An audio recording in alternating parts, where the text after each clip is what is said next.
દેવગઢ બારિયાનગરમાં આવેલ રત્નદીપ ઇન્ટરનેશનલ સ્કૂલમાં આરટી હેઠળ પ્રવેશ લીધેલ વિદ્યાર્થી પાસેથી ફી ઉઘરાણીનો મામલો સામે આવ્યો છે। ત્યારે આ મામલે વિદ્યાર્થીના પિતાએ ઉચ્ચ સ્તરીય રજૂઆત કરતા જિલ્લા કલેક્ટર દ્વારા તપાસના આદેશ આપવામાં આવ્યા છે।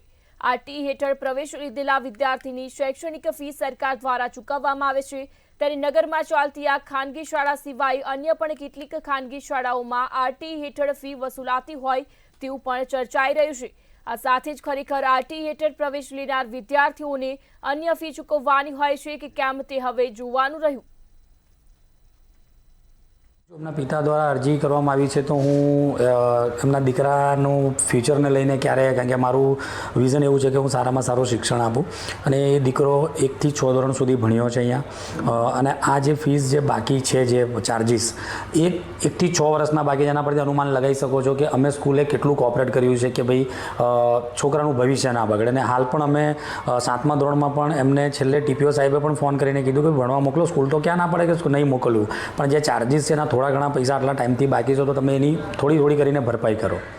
શાળા તરફથી કહેવામાં આવે છે કે તમારી ફી બાકી છે। કેટલી ફી બાકી છે?